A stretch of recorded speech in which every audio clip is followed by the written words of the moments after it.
Apa itu fahaman Wahabi? Golongan mana menganut fahaman ini? Kenapa golongan ini menganut fahaman ini? Dikatakan keluar pada Islam.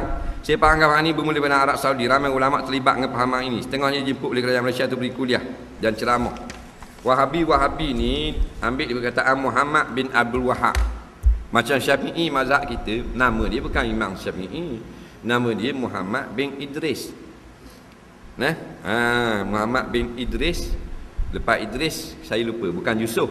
Muhammad bin Idris saya lupa. Syafi'i ni ambil daripada yang nombor 9. Syafi' tok yang ke-9. Daripada tu dapat apa benda ni? Nama Syafi'i. Imam yang kelima, Imam Syafi'i. Wahabi ni ambil daripada Muhammad bin Abdul Wahhab. Jadi Muhammad bin Abdul Wahhab dia ada satu firqah yang dia ni anti kepada perkara-perkara khurafat yang banyak berlaku di Arab Saudi masa tu. Tapi yang kedua ni Wahabiyah ni dia ekstrim. Akhirnya menjadi satu golongan yang tak mau ikut mazhab. Dia bukan kafir tapi tak mau ikut mazhab. Dia ijtihad juga. Jadi kita letak dari satu mazhab yang dhaif di sisi ulama muktabar. Itu saja. Kerana pandangannya walaupun kita nampak macam gagah, sebenarnya dhaif. Tempat sandarannya umpamanya dalam bab takhrij hadis. Syekh Albani ni memang sandaran orang Wahabi dalam menentukan hadis sahih atau tidak. Albani ni sendiri telah dipertikaikan oleh ulama seluruh dunia dengan sebab banyak melakukan kesilapan dalam nak mengesah atau meletakkan akan status hadis.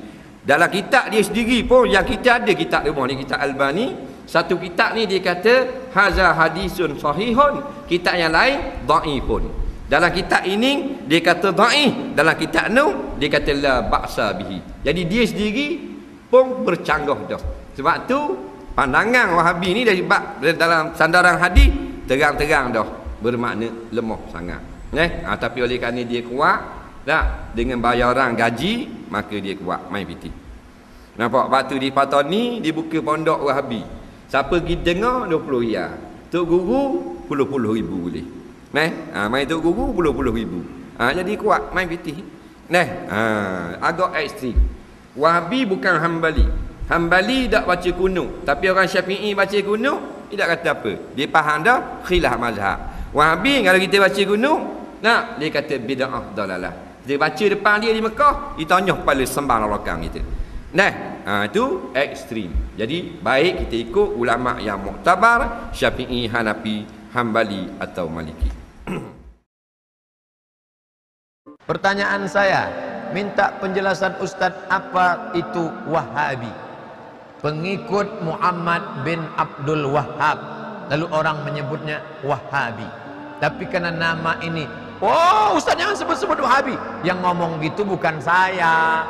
Yang ngomong begitu langsung saudara kandung Muhammad bin Abdul Wahhab. Namanya siapa? Sulaiman bin Abdul Wahhab. Saudara kandungnya menulis buku menolak saudaranya. Dia sebut Wahabi. Mufti Makkah namanya Syekh Zaini Dahlan.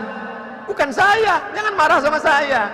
Syekh Zaini Dahlan menulis buku Fitnatul Wahhabiyah. Dia sebut. Tapi karena nama ini sudah terjelek, jelek, maka dirubah casing, signalnya sama, disebut dengan Salafi. Salaf 3 abad pertama. Khairul qurun qarni, sebaik-baik abad-abadku. Tsummal ladzina yalunahum, seabad sesudah itu. Tsummal ladzina yalunahum, seabad sesudah itu. Ini dengan salafus saleh. Kita ini semuanya salaf, pengikut salaf. 3 abad pertama dulu salaf, abad keempat, abad kelima sampai sekarang abad 15 namanya khalaf. Jadi kalau mengaku-ngaku salaf, bertindaklah dengan akhlak salaf, menghormati orang salaf. Kalau ada yang tak cocok, ya dialog, jangan hujat menghujat, menghormati orang. Nata'awan fi mattafaqna, mari kita bekerja sama pada yang kita sepakati. Wa nata'awan nata'azar fi makhtalafna. Kalau kita berbeda pendapat, ya kita berlapang dada. Jangan gara-gara berbeda kunut lalu membid'ahkan orang. Kunut tiap pagi ya bid'ah. Imam Syafi'i berkunut sampai mati. Baca kitab Al-Um. Imam Syafi'i berkata, siapa yang lupa baca kunut subuh, dia sujud sahwi. Dalam Al-Um. Tapi Imam Hambali yang tak berkunut tidak menyalahkan Imam Syafi'i. Datang orang bertanya ke Imam Hambali, Hai Hambali, ya, kamu kalau solat subuh pakai kunut apa tidak? Tidak. Hambali tak pakai kunut. Bagaimana kalau saya ikut kamu? Mantap.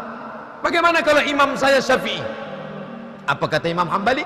Kalau imammu Syafi'i, angkat tanganmu, ucapkan amin. Allahumma dina fi man hadait, amin. Wa'afina fi man afait, amin. Wa tawallana fi man tawallait, amin. Wa barik lana fi ma a'tait, amin. Wa qina bi rahmatika syarra ma qadait, amin.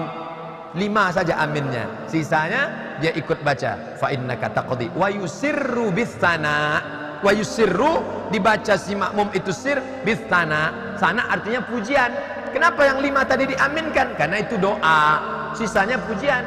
Fa innaka taqdi wa la yuqda 'alaik wa innahu la yadhillu man walait wa la ya'izzu man 'adait. Tabarakta rabbana wa ta'ala falakal hamdu 'ala ma qadait. Nastaghfiruka wa natubu ilaik. Wa sallallahu ala sayyidina Muhammadin nabiyil ummi wa ala alihi wa sahbihi wa baraka wa sallam. Allahu akbar. Jangan hanya gara-gara perbedaan lalu membid'ahkan orang, mengkafirkan orang. Nauzubillah. Tentang pahaman Wahabi ini, ya, kita kena lihat ciri-ciri Wahabi ini, ya. Jangan kita kata bahawa ini Wahabi ini ustaz, Wahabi ini ustaz. Hukum tetap hukum lah, sebab itu ada negeri-negeri yang telah memfatwakan, ya, apa hukum jadi Wahabi, pahaman Wahabi ini. Dan juga Majlis Kesatuan Ulama Sedunia juga telah mengeluarkan fatwa tentang Wahabi dan sebagainya. Boleh dirujuk di sana, boleh diamal ataupun tidak. Sebab di antaranya ialah menjisimkan Tuhan. Satu pahaman yang mengatakan bahawa Allah tu duduk di atas arash. Thumma stawa 'alal arash. Thumma stawa 'alal arsh. Allah Ta'ala duduk di atas arash. Jadi Allah Ta'ala ni dia tak bertempat. Dia tak memerlukan kepada makhluk dan sebagainya. Bila kita mengatakan Allah ni bertempat, duduk tu bertempat, maknanya dah menyamakan Allah dengan makhluk. Dan kalau kita kata Allah tu duduk di atas arash, persoalannya ialah siapa jadi dulu? Arash dulu ke Allah dulu ke? Jadi jawapan dia takkan arash tu qadim ke apa benda ke. Jadi ni kena kaji. Tanya dekat dia, arash ni qadim ke apa ke? Siapa yang jadi dulu? Sebelum Allah duduk di atas arash, Allah duduk atas apa? Sebab itu tadi kita kata dah Allah ni tak bertempat. Jadi bila memahamkan bahawa Allah tu duduk di atas arash, bersemayam di atas arash, maknanya Allah ni dah sama dengan makhluk. Maka itu satu pahaman yang bercanggah dengan pahaman Ahlussunnah wal Jamaah. Jadi balik kepada ajaran Ahlussunnah wal Jamaah, itu yang diiktirafnya. Wallahu a'lam. Apakah cara sekarang ustaz tuduhan daripada Wahabi kepada ustaz Ahlussunnah menjadi-jadi? Apakah perlu kita buat? Kita nak buat lagu mana? Gini. Kadang-kadang kita tak perlu layan pok dia, ikut dia lah, dia nak tuduh ke apa dia, kebenaran itu akan tetap muncul, kebatilan itu akan sesat. Wa qul ja'al haqqu wa zahaqal batil innal batila kana zahuqa. Apabila datang kebenaran maka hancurlah segala kebatilan, kesesatan. Kerana jenis kesesatan itu, jenis dia akan hancur. Maka apabila berhadapan di antara kebenaran dan kebatilan, kebatilan itu akan terganggu, akan takut. Maka bila takut, dia akan menggunakan macam-macam alasan. Dia menuduh, dia mengancam nyawa, dia bunuh, macam-macam. Dia guna kuasa. Maka itu adalah cara yang tidak benar. Kerana apa? Kerana dia semakin takut apabila masyarakat mengetahui perkara yang sebenar. Maka tuduhan itu adalah biasa. Yang penting, kalau dia tuduh kita Syiah contohnya, kita bukan Syiah, alhamdulillah. Kalau dia tuduh kita sesat, kita tidak sesat, alhamdulillah. Adakah semata-mata tuduhan itu kita jadi Syiah? Adakah semata-mata tuduhan itu kita jadi sesat? Tidak sesat. Yang penting kita pegang dengan Allah, dengan Nabi Muhammad, dan kita pegang kepada ulama-ulama kita. Tuduhan tidak memberi kesan. Adakah dengan tuduhan orang jadi hina? Adakah dengan pujian seorang itu jadi mulia? Tidak. Kesesatan tetap kesesatan, kebenaran tetap kebenaran. Dia puas, dia akan berhentilah. Setara mana sangat dia nak layan. Kita buat kerja kita sebagai ulama, sebagai orang ada ilmu. Tugas kita bukan nak berdebat, bukan nak balah. Tugas kita adalah memberi penerangan kepada masyarakat kekeliruan yang dibuat oleh golongan macam ni kita beri penerangan. Nah, jangan bimbang. Nah, apa yang berlaku kita bersama Allah dengan Nabi Muhammad. Nah.